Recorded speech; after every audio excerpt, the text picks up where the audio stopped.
नमस्कार विद्यार्थी मित्रांनो, मी प्राध्यापक कारंडे संजय कुमार. इयत्ता 12वी अर्थशास्त्र. अर्थशास्त्र या विषयामधील आपण गेल्या तासाला निर्देशांकाचे महत्त्व पाहिलेले आहे की निर्देशांकाचा उपयोग की हा निर्देशांक का तयार करायचा किंवा निर्देशांक ही गोष्ट कशासाठी किंवा कशाच्या दृष्टिकोनातून महत्त्वाची आहे, असे आपण काही मुद्दे बघितले की आपल्याला देशाच्या अर्थव्यवस्थेमध्ये योग्य धोरण ठरवायचं असेल किंवा आपल्याला जर भविष्यकाळामध्ये काही घडामोडी किंवा त्याचा भविष्यकाळामध्ये काही वेध घ्यायचा असतील किंवा एखादं उद्दिष्ट ठरवायचं असेल किंवा चलनवाढीचं मोजमाप करायचं असेल किंवा देशामध्ये महागाईची काय परिस्थिती आहे, म्हणजे किती किमती किंवा स्वस्ताय झालेली आहे का महागाई वाढलेली आहे, अशा वेगवेगळ्या गोष्टींचा अभ्यास करण्यासाठी निर्देशांकाचा उपयोग होतो, हे आपण गेल्या तासाला बघितलेले आहे. असा हा निर्देशांक तयार करत असताना निर्देशांकाच्या रचनेमध्ये किंवा हा निर्देशांक तयार करत असताना कोणकोणत्या गोष्टी महत्त्वाच्या आहेत किंवा निर्देशांकाची रचना तयार करत असताना त्याच्या पायऱ्या कोणत्या आहेत, त्या पायऱ्या आज आपल्याला पाहायच्या आहेत की या निर्देशांकाचे काय टप्पे आहेत किंवा कुठले कुठले मुद्दे निर्देशांक तयार करत असताना विचारात घेतले जातात किंवा निर्देशांक तयार करत असताना कोणती काळजी घेतली पाहिजे, हे मुद्दे आज आपल्याला पाहायचे आहेत. आणि अशा निर्देशांकाच्या रचनेमधील खालील काही पायऱ्यांचा समावेश होतो. त्या पायऱ्यांमध्ये तुम्हाला स्क्रीनवरती दिसेल की निर्देशांकाची रचना करत असताना कोणकोणत्या पायऱ्या किंवा कोणकोणते मुद्दे विचारात घेतले जातात. त्याच्यामधला सर्वात पहिला महत्त्वाचा मुद्दा आहे तो म्हणजे किंमत निर्देशांकाचा हेतू. आता किंमत निर्देशांकाचा हेतू, जो निर्देशांक तयार केला जातो, आपण बघितलं की गेल्या तासाला किंवा आपण एक मुद्दा बघितला की भारत सरकारकडून व्यापकपणे वापरण्यात येणारे निर्देशांक. मग त्याच्यामध्ये आपण ग्राहक किंमत निर्देशांक बघितला, कृषी उत्पादनाचा निर्देशांक बघितला, घाऊक किंमत निर्देशांक बघितला आणि त्याच्यामधला शेवटचा मुद्दा तो महत्त्वाचा आपण बघितलेला होता तो म्हणजे मानव विकास निर्देशांक. जो निर्देशांक तयार करायचा आहे त्या निर्देशांक तयार करण्याचा हेतू काय आहे, म्हणजे निर्देशांक तयार करण्यासाठी असणारं बाह्य भाग, त्याची व्याप्ती, तसेच कोणता बदल मोजण्यासाठी हा निर्देशांक तयार केला जातो, हे अगोदर स्पष्ट होणं गरजेचं आहे आणि तसा निर्णय घेतला जातो आणि त्यावरून तो निर्देशांक ठरवला जातो की कामगारांच्या जीवनमानाचा अभ्यास करायचा आहे का देशामधल्या आर्थिक विकासाच्या बाबतीमध्ये किंवा वस्तूंच्या किमतीच्या बाबतीमध्ये किंवा औद्योगिक विकासाच्या किंवा कृषी उत्पादनाच्या दृष्टिकोनातून किंवा कृषी उत्पादनांच्या किंवा मालाच्या किमतीच्या बाबतीत असेल. मग तो निर्देशांक कोणत्या कारणासाठी वापरावयाचा आहे हा हेतू डोळ्यासमोर ठेवूनच तो निर्देशांक तयार केला जातो. म्हणून निर्देशांकाची रचना किंवा जो निर्देशांक तयार करायचा आहे त्याच्यामधली सर्वात महत्त्वाची पायरी किंवा हेतू तो म्हणजे किंमत निर्देशांकाचा हेतू ठरवणं होय. आणि तो हेतू निश्चित झाल्यानंतर म्हणजे किंमत निर्देशांकाचा हेतू ठरवल्यानंतर दुसरी महत्त्वाची गोष्ट म्हणजे मूळ वर्षाची निवड. आता मूळ वर्ष आणि किंमत निर्देशांक हे नेमकं काय नातं आहे हे आपल्याला समजणं गरजेचं आहे. आणि गेल्या तासाला तर हा परीक्षेच्या म्हणजे आत्ताच्या या नवीन अभ्यासक्रमामध्ये 25% अभ्यासक्रम जवळजवळ कमी केलेला आहे, 20 ते 25%. त्याच्यामध्ये मूळ वर्षाची निवड हा मुद्दा देखील कमी करण्यात आलेला आहे. पण मूळ वर्ष म्हणजे नेमकं काय आहे, त्याला बेसिक इयर किंवा बेस इयर असं म्हटलं जातं. ते जर नाही कळलं तर तुम्हाला किंमत निर्देशांक समजणार नाही किंवा त्या किंमत निर्देशांकाला काय आधारच नाही. म्हणजे जसं घर बांधायचं म्हटल्यानंतर जर घराचा पायाच विचारात घेतला नसेल तर ते घर मजबूत होणार नाही. म्हणून पायाच महत्त्वाचा आहे, म्हणजे निर्देशांकाचा पाया असं म्हटलं तरी चालेल. हे मूळ वर्ष म्हणजे नेमकं काय आहे त्याचं एक उदाहरण सांगतो. आत्ता आपण 2020-21 मध्ये आहोत. आपलं शैक्षणिक वर्ष 2020-21 आहे आणि या वर्षामध्ये, या चालू वर्षामध्ये आपल्याला माहिती आहे की आता 20 हे वर्ष म्हणजे जेव्हा 1 जानेवारीपासून आपण या वर्षाची सुरुवात केली, शैक्षणिक वर्ष तसं 15 जूनला चालू झालं, पण त्याच्या अगोदर जर इंग्रजी वर्षानुसार जर हिशोब केला तर 1 जानेवारीपासून जेव्हा हे 2020 वर्ष चालू झालं तेव्हा कोणाच्याही स्वप्नात देखील आलं नव्हतं की अशा प्रकारची परिस्थिती उद्भवेल. म्हणजे सध्या जी कोविड-19ची परिस्थिती निर्माण झालेली आहे की ज्यामुळं आपणच नाही थांबलेलो तर जवळजवळ संपूर्ण जग थांबलेलं आहे आणि याचा संपूर्ण जगावरती परिणाम झालेला आहे. आपल्या कॉलेज शिक्षणावरती तर त्याचा परिणाम निश्चितच दिसतोय. आत्ता शासनाने डिक्लेअर केलं की शाळा दिवाळीनंतर सुरू होण्याची शक्यता आहे. म्हणजे दिवाळीपर्यंत शाळा सुरू होण्याची शक्यता नाही. तारखा सतत बदलत आहेत. 1 सप्टेंबर त्याच्यानंतर म्हटले 21 सप्टेंबर, आता दिवाळीनंतर. अजून काय होईल काय सांगता येणार नाही. आणि त्याच्यामध्ये हा कमी केलेला सिलेबसचा भाग त्याच्यामधलं हे मूळ वर्ष त्याच्यामधून काढून टाकलेलं आहे.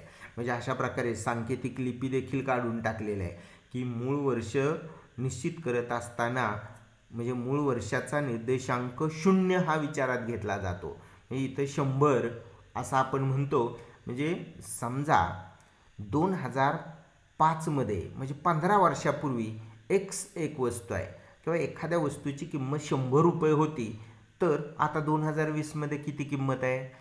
ती किंमत वाढली का कमी झाली हे 2005ची किंमत माहीत असेल किंवा 2015 मध्ये एखादी वस्तू तुम्हाला माहिती आहे की समजा 2015 मध्ये गहू 20 रुपये किलो मिळत होता.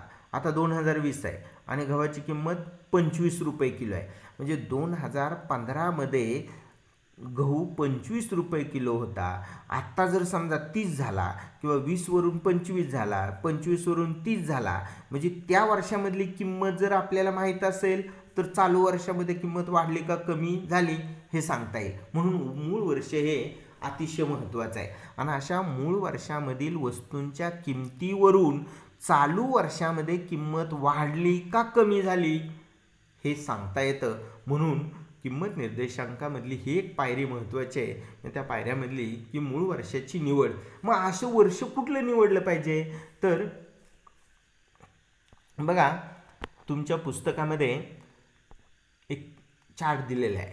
तुम्हाला हे माहीत आहे का म्हणून की सन 2015 साली स्थूल देशांतर्गत उत्पादनाच्या मोजणीकरता संख्याशास्त्रीय मंत्रालयाच्या केंद्रीय सांख्यिकी कार्यालयानं मूळ वर्ष 2004 ते 5 हे गृहीत धरलेलं होतं.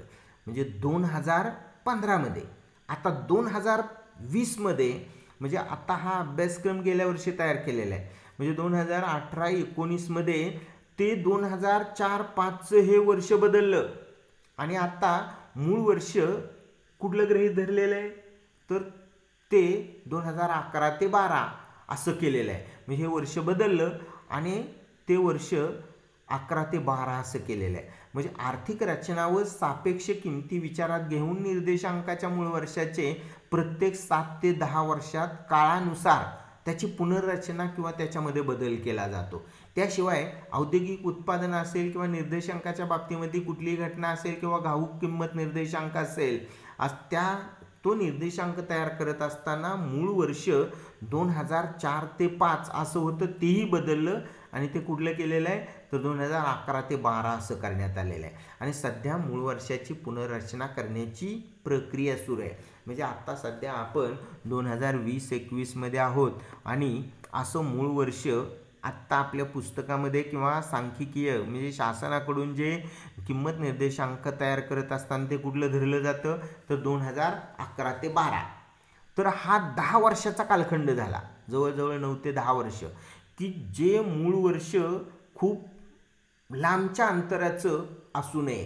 कारण चालू वर्ष 2020 आहे. मग 10 वर्षापेक्षा त्याचं जास्त अंतर असता कामा नये. म्हणजे आता 2020 मध्ये वस्तू व सेवांच्या किमती वाढलेत का व महागाई वाढली का कमी झाली म्हणून किंमत निर्देशांक ठरवत असताना मूळ वर्ष हे ठराविक अंतरावरचं असलं पाहिजे. म्हणून आता ती पुनर्रचना करून एक 14-15च्या आसपासचं निश्चित करण्यात येईल. म्हणजे ते 4 ते 5 किंवा 10 वर्षापेक्षा कमी अंतराचं असलं पाहिजे. मग अंतर 40-50 वर्षाचं असेल. फॉर एक्झाम्पल आता 2020 आहे आणि तुम्हाला म्हटलं 1995 हे मूळ वर्ष गृहीत धरायचं आणि 1995 मधल्या वस्तूंच्या किमती विचारात घेऊन त्या वर्षामध्ये वस्तूंच्या सरासरी किमती आणि आत्ता 2020 मधल्या वस्तूंच्या किमती, समजा 1995 मध्ये एखाद्या एक्स वस्तूची किंमत 100 रुपये असेल आणि 2020 मध्ये त्या वस्तूची किंमत 250 असेल. तुम्ही सांगू शकता 100 रुपयावरून किंमत 250 झाली म्हणजे 150 रुपयाने वाढली, म्हणजे महागाईमध्ये एवढी वाढ झाली. पण मित्र हो, विद्यार्थी मित्र हो, हे लक्षात घ्या, तुमचा जन्म जर विचारात घेतला तर तुमचा जन्म हा 2000 नंतरचा आहे आणि तुम्हाला 2000च्या अगोदरची परिस्थिती माहीत आहे का? 1995 मध्ये काय होतं माहीत नाही. म्हणजे ज्या गोष्टी आपल्याला ज्ञातच नाहीत त्या सांगीव ऐकिवात किंवा लेखी कुठेतरी मांडलेल्या गोष्टी असतील, त्याच्यावरून आपण असा अंदाज करणं चुकीचं आहे. म्हणजे त्या गोष्टी आपल्याला ज्ञात असल्या पाहिजेत. किंवा मूळ वर्षामध्ये दुष्काळ किंवा असं कुठलं तरी एखादं मोठं आर्थिक संकट किंवा अशी तेजीमंदीची लाट असेल, किंवा आता सध्या 2020-21 या वर्षामध्ये कोरोनासारख्या म्हणजे महामारीची साथ निर्माण झालेली आहे, महाभयंकर रोगाची साथ निर्माण झालेली आहे. आणि 2020-21 हे वर्ष मूळ वर्ष म्हणून गृहीत धरणं चुकीचं असणार आहे. किंवा त्या वर्षामध्ये कुठलंही मोठं म्हणजे युद्ध नाही झालं पाहिजे, युद्धजन्य किंवा म्हणजे मोठं असं जर आपण पहिलं महायुद्ध, दुसरं महायुद्ध किंवा असं एका देशाचं दुसऱ्या देशाशी म्हणजे जागतिक महायुद्ध असेल ते नाही झालं पाहिजे. किंवा आर्थिक मंदी नाही आली पाहिजे, तेजी पण नाही आली पाहिजे, किंवा मोठ्या प्रमाणात दुष्काळ नाही पडला पाहिजे. ज्या वर्षामध्ये सर्व वस्तूंच्या किमती नॉर्मल असल्या पाहिजेत आणि त्या वस्तूंच्या किमती फारशा बदलल्या नाही पाहिजेत आणि असं वर्ष हे मूळ वर्ष म्हणून निवडलं पाहिजे. म्हणून किंमत निर्देशांक तयार करत असताना मूळ वर्षाची निवड करणं हे काळजीपूर्वक निवड करणे. म्हणजे कुठली काळजी घेतली पाहिजे किंमत निर्देशांक तयार करत असताना? तो एक मुद्दा. दुसरा झाला तो म्हणजे मूळ वर्षाची निवड. आता वस्तूंची निवड, तिसरी पायरी म्हणजे महत्त्वाची गोष्ट की किंमत निर्देशांक तयार करत असताना की त्या निर्देशांकामध्ये कुठल्या वस्तूंच्या किमती विचारात घ्यायच्या. बघा, त्याचं एक उदाहरण सांगतो. आपण किंमत निर्देशांक बघतोय की मानव विकासाचा निर्देशांक तयार करायचा आहे, किंवा आपण बघतोय लोकांच्या जीवनमानाचा निर्देशांक तयार करायचा आहे. मग लोकांच्याकडून सर्व प्रकारच्या वस्तू उपभोगामध्ये वापरल्या जातात. त्याच्यामध्ये विडी, सिगारेट, तंबाखू या पण वस्तू आहेत. गहू, तांदूळ, तेल, मीठ, साखर, अन्नधान्यासारख्या वस्तू आहेत. दूध, अंडी, फळे, मांस, अशा नाशवंत भाजीपाला वगैरे यासुद्धा वस्तू आहेत. म्हणजे फळं आहेत, भाजीपाला आहेत. मग किंवा आपण चैनीच्या वस्तूमध्ये टी व्ही, फॅन, फ्रीज वगैरे अशा पण वस्तू आहेत. मोबाईल आहे. म्हणजे अशा अनेक प्रकारच्या वस्तू आहेत. मग त्या कोणत्या वस्तूंची निवड करायची? किंमत निर्देशांक तयार करत असताना अशा वस्तूंची निवड केली पाहिजे की ज्या दैनंदिन व्यवहारामध्ये सर्वसामान्यपणे लोकांच्याकडून वापरल्या गेल्या पाहिजेत. उदाहरणार्थ, किंमत निर्देशांकाच्या निर्मितीमध्ये प्रत्येक वस्तूचा समावेश करणं अशक्य आहे. मग सगळ्याच वस्तू, मी तुम्हाला सांगेन, तंबाखू, सिगारेट, मद्य या पण वस्तू समाजातील लोकांच्याकडून वापरल्या जातात. मग सगळ्याच वस्तूंचा समावेश करणं योग्य आहे का? किंवा संगणक असेल किंवा मोबाईल असेल, अशा वस्तूंच्या किमती किंवा या वस्तू किंमत निर्देशांक तयार करण्यासाठी निवडणे योग्य ठरेल का? तर ठरणार नाही. तर का नाही ठरणार? कारण आपण जीवनमानाचा निर्देशांक बघतोय आणि चैनीच्या वस्तूंची निवड करून चालणार नाही. किंवा आपण जर मोबाईलच्या किमतीच्या बाबतीमधलं जर उदाहरण तुम्ही विचारात घेतलं तर 2001 पासून 2020 पर्यंत गेल्या 20 वर्षामध्ये मोबाईलच्या किमती वाढल्या का कमी झाल्या? मला सांगा तुमच्या माहितीप्रमाणे. टी व्हीच्या किमती वाढल्या का कमी झाल्या? तुम्हाला माहीत असेल. संगणकाच्या किमती वाढल्या का कमी झाल्या? मी सांगतोय त्यापैकी एकाही वस्तूची किंमत कमी झालेली नाही. खरं आहे का? नाही सर, असं कसं? तुम्ही तुमच्या मनात तुम्ही सुद्धा सांगाल, अहो सर तुम्ही काय सांगताय, गेल्या 20 वर्षामध्ये रेडिओ, टी व्ही, मोबाईल या वस्तूंच्या किमती दरवर्षी कमी कमी कमी कमीच होत चाललेल्या आहेत.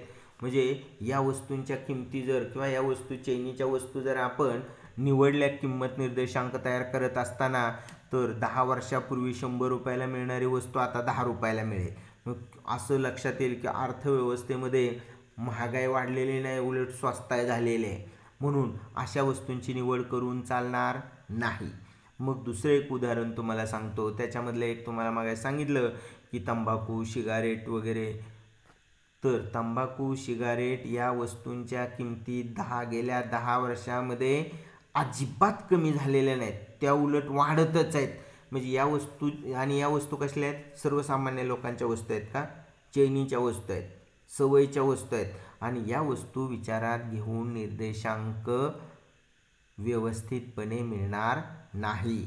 म्हणून किंमत निर्देशांक तयार करत असताना अशा वस्तूंची निवड करणं योग्य होणार नाही, किंवा लोकांच्या अभिरुची, सवयी, अशा वस्तू, चालीरीती ह्या अशा वस्तूंची निवड किंवा त्या वस्तू निवड करून चालणार नाही.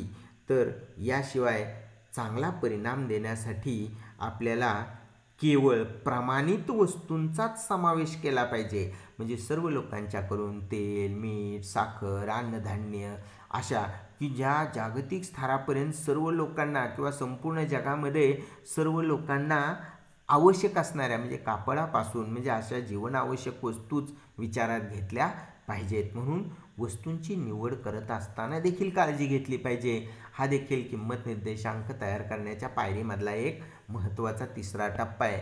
चौथं, वस्तूंच्या किमतीची निवड.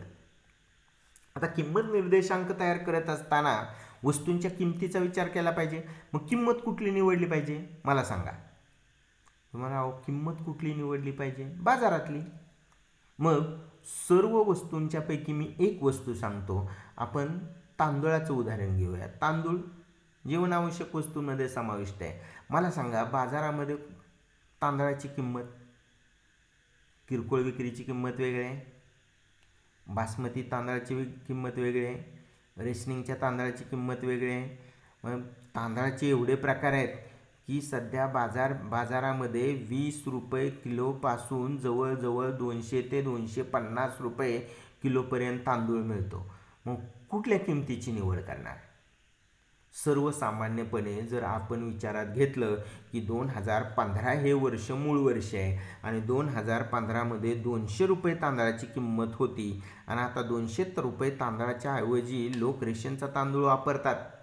महामारीमुळं, या कोरोनासारख्या कोविड-19मुळं आता प्रत्येकाच्या घरी शासन फ्रीमध्ये तांदूळ देते. मग तांदळाची कुठली किंमत विचारात घ्यायची? आणि त्या किमतीमध्ये आपल्याला माहीत आहे किरकोळ विक्रीचा दर वेगळा असतो, घाऊक विक्रीचा म्हणजे होलसेल रेट वेगळा असतो, आणि किरकोळ विक्रीमध्ये किंमत एकाच बाजारामध्ये एकाच वस्तूची वेगवेगळी असते. म्हणजे बाजार म्हणजे असं, म्हणजे किंमतीची निवड करत असताना बाजार एकच आहे. उदाहरणार्थ बारामतीमध्ये बघा, गहू 20 रुपये किलो मिळतो, 25 रुपये किलो मिळतो, 30 रुपये किलो मिळतो, 35 रुपये किलो मिळतो. मग कुठली किंमत निवडायची? 20 रुपयाला गव्हाची किंमत विचारात घ्यायची. कापड, रस्त्यावरती बसणारे विक्रेते आहे ते 25 रुपयाने मीटरनं कापड विकतात. मोठ्या हायफाय दुकानामध्ये 5,000 रुपये मीटर कापड मिळतं. ही कापड एकच, पण एकाच बाजारामध्ये एकाच वस्तूची वेगवेगळी किंमत असते. म्हणजे बाजार बदलला, स्थान बदललं, काळ बदलला की त्या वस्तूची किंमत काय होते? बदलते. म्हणून किंमत निश्चित करत असताना सरासरी सर्वसामान्य लोकांकडून ज्या वस्तूंचा वापर केला जातो आणि सर्वात जास्त वापर केला जातो अशाच वस्तूंची योग्य किमतीची निवड करणं योग्य ठरतं. तरच आपल्याला अचूकपणे निर्देशांक मिळेल. नाहीतर आपण जर किमतीच्या दरपत्रकामध्ये जर निपक्षपातीपणे चांगल्या दुकानातून मिळवणं आवश्यक आहे. जर कुठल्याही दुकानातून, मग आपण बघतो एका दुकानामध्ये त्याच वस्तूची एक किंमत असते तर दुसऱ्या दुकानामध्ये दुसरीच किंमत असते. म्हणजे बऱ्याच वस्तूंच्या बाबतीमध्ये, किंवा काही दुकानांमध्ये 20 रुपये किलोनं गहू मिळतो तर काही दुकानामध्ये 25, तर काही दुकानांमध्ये 30 रुपये. म्हणजे वस्तू एकच असते पण वेगवेगळ्या दुकानामध्ये वेगवेगळी किंमत असते. म्हणून किमतीचं निवड करत असताना त्याच्यामध्ये अचूकता राखायची असेल तर सर्व गोष्टींचा विचार करून सरासरी किमतीची निवड करणं योग्य ठरतं. म्हणून आपल्याला किंमत निर्देशांक तयार करत असताना ही देखील पायरी किंवा हा देखील मुद्दा महत्त्वाचं आहे किंवा ही काळजी घेणं गरजेचं आहे. मग पुढचा मुद्दा आपल्याला बघायचा म्हणजे योग्य आणि सरासरी निवड. आता निर्देशांकाची रचना तयार करण्यासाठी आपण अंकगणितीय मध्याचा वापर केला पाहिजे. अंकगणितीय मध्य म्हणजे काय, तर आता आपण बघितलं की एकाच वस्तूची जर बाजारामध्ये वेगवेगळी किंमत असेल तर उदाहरणार्थ आता साखरेच्या बाबतीमध्ये साखरेची किंमत फारशी कमी जास्त नसते. लहान साखर, मोठी साखर किंवा मध्यम साखर, येल साखर एवढे आपण साखरेचे असे 2-3 प्रकार आपल्याला माहीत आहे. आणि आपल्याला साखर माहीत आहे 32-33, फार तर 30 रुपये, 32-33, 34, 35, 36. फार तर येल साखर असेल किंवा काही दुकानांमध्ये ती साखर 40 रुपये असेल. म्हणजे कमीत कमी 30 रुपये आणि जास्तीत जास्त 40 रुपये असा धरला तर सरासरी जर विचारात घेतली तर साखर 35 रुपये किलो असा आपल्याला सरासरी किंमत सांगता येईल. मग जर एका वस्तूची किंमत कमी आणि त्याच वस्तूची किंमत जास्त असेल तर सर्व किमतीची आपण सरासरी काढून योग्य प्रकारे सरासरीच्या आधारे आपल्याला काय करता येईल, अंकगणितीय मध्याचा वापर करून ती सरासरी किंमत जर विचारात घेतली तर किंमत निर्देशांक तयार करण्यामध्ये अचूकता निर्माण होईल. म्हणून योग्य आणि सरासरी किमतीची निवड करणं गरजेचं आहे. बघा, आणि अशा प्रकारे हा देखील किंमत निर्देशांक तयार करण्याच्या पायरीमधला महत्त्वाचा भाग आहे. आता योग्य भाराची निवड. योग्य भार म्हणजे कुठला भार, तर बघा निर्देशांकाच्या निर्मितीमध्ये वेगवेगळ्या वस्तूंच्या भारांना विशेष महत्त्व असतं. मग हा भारांश हे 2 प्रकारचे असतात, एक संख्यात्मक भार आणि दुसरा मूल्यभार. म्हणून आपल्याला संख्यात्मक निर्देशांक आणि मूल्य निर्देशांकाचे आपण 4 प्रकार बघितलेत. किंमत निर्देशांक, संख्यात्मक निर्देशांक, मूल्य निर्देशांक आणि विशिष्ट हेतूचा निर्देशांक. मग 2 प्रकारचा भार असतो, एक संख्यात्मक आणि दुसरा मूल्यात्मक. मग असा संख्यात्मक भार म्हणजे काय, तर त्याला क्वांटिटी असं म्हटलं जातं. म्हणजे एखाद्या वस्तूचं किती उत्पादन होत आहे आणि त्या उत्पादनाचा भार किंवा तो संख्यात्मक भार झाला. आणि उत्पादन गुणिले त्याची किंमत असेल म्हणजे क्वांटिटी इंटू प्राईस, म्हणजे प्राईस इंटू क्वांटिटी, म्हणजे किंमत गुणिले नगसंख्या. जर बाजारामध्ये तुम्ही एखाद्या वस्तूच्या बाबतीमध्ये बघा, जर समजा तुम्ही दुकानामध्ये गेला आणि दुकानदाराला म्हटला 1 किलो साखर द्या, तर तो दुकानदार तुम्हाला 35 रुपये किलोने साखर देईल. पण तुम्ही जर दुकानदाराला म्हटला की मला 10 किलो साखर पाहिजे, तर बघा भार वाढला, तो संख्यात्मक भार वाढला. म्हणजे तुम्ही पूर्वी 1 किलो साखर घेत होता, आता किती घेणार आहे, 10 किलो. म्हणजे 10 किलो म्हणजे संख्यात्मक भार वाढला. आणि मग संख्यात्मक भार वाढला की 35 रुपये देऊन तुम्ही 10 किलो घेणार आहे का, म्हणजे 35 गुणिले प्राईस गुणिले नगसंख्या म्हणजे किलोमध्ये, तर ती काय असणार आहे 350. मग तुम्ही म्हणा 10 किलो घेतल्यानंतर थोडं तरी कमी करा. मग दुकानदार काय करेल, 1 रुपयाप्रमाणे किंमत कमी करेल आणि तुम्हाला किती द्यावे लागतील, 340 रुपये, म्हणजे 10 रुपये किंमत होतील, कारण तुम्ही संख्यात्मक भार वाढवलेला आहे. मग अशी त्यावेळेस किंमत देखील कमी होत असते. असा योग्य भाराची निवड केली पाहिजे की अशी किंमत किंवा निर्देशांक तयार करत असताना तुम्ही संख्यात्मक भार विचारात घेणार आहे किंवा मूल्यात्मक, म्हणजे योग्य भार विचारात घेऊनच किंमत निर्देशांक काय केला जातो, काढला जातो. किंवा किंमत निर्देशांक तयार करत असताना ही काळजी घेतली पाहिजे की आपण संख्यात्मक भार विचारात घेतोय का मूल्यभार विचारात घेतोय. म्हणजे सर्व वस्तूंचा समान महत्त्व आपण काय नसल्यामुळं अशा विशिष्ट भाराने अधिक चांगले परिणाम मिळू शकतात. मग त्यासाठी आपल्याला असा भार विचारात घेणं गरजेचं आहे. हा देखील म्हणजे याच्यामधला एक महत्त्वाचा भाग आहे. आता बघा, किंमत निर्देशांक तयार करत असताना शेवटचा एक महत्त्वाचा त्याच्या पायरीमधला मुद्दा आहे की योग्य सूत्राची निवड. किंमत निर्देशांकाची रचना करण्यासाठी अनेक वेगवेगळ्या सूत्रांचा वापर केला जातो. आणि हे योग्य सूत्र काय आहे किंवा कुठलं सूत्र वापरलं पाहिजे, तर किंमत निर्देशांक PI, प्राइस इंडेक्स बरोबर आपण काय म्हणतो, तर अशा प्रकारे चालू वर्षातील वस्तूंच्या सरासरी किमती भागिले मूळ वर्षातील वस्तूंच्या सरासरी किमती गुणिले 100. म्हणजे 100 काय आहे, तर 100 हे मूळ वर्षाचा किंमत निर्देशांक असतो, म्हणून मूळ वर्षाचा किंमत निर्देशांक 100 असतो आणि अशा सूत्राचा वापर केला पाहिजे. अशी वेगवेगळी सूत्र आहेत आणि अशा सर्व सूत्रांच्यापैकी आपल्याला कोणतं सूत्र वापरायचं आहे ते आपण पुढच्या तासाला पाहणार आहोत. निर्देशांकाच्या रचनेच्या पद्धती किंवा किंमत निर्देशांक तयार करण्याचे टप्पे, त्याच्यामध्ये कोणत्या सूत्राचा वापर केला जातो असं ते सूत्र देखील वापरलेला पाहणार आहोत. आणि असं अचूक सूत्र किंवा योग्य सूत्र जर वापरलं आणि निर्देशांक तयार केला तर आपल्याला निर्देशांक देखील अचूक मिळू शकतो. म्हणून किंमत निर्देशांकाचा हेतू, आकडेवारीची उपलब्धता, ह्या सगळ्या गोष्टींवरती हा किंमत निर्देशांक अवलंबून असतो आणि त्याच्यासाठी त्याच्या सूत्राचा देखील, योग्य सूत्र देखील वापरणं गरजेचं आहे, तरच निर्देशांक योग्य मिळेल. म्हणून अशा प्रकारे किंमत निर्देशांक तयार करत असताना निर्देशांकाच्या रचनेमध्ये कोणकोणत्या पायऱ्यांचा समावेश होतो किंवा किंमत निर्देशांक तयार करत असताना कोणती काळजी घेतली पाहिजे, असे मुद्दे महत्त्वाचे आहेत. आणि पुढल्या तासाला अशा किंमत निर्देशांकाच्या रचनेच्या किंवा त्याच्या पद्धती आहेत, त्या पद्धती आपल्याला पाहायच्या आहेत. तोपर्यंत नमस्कार.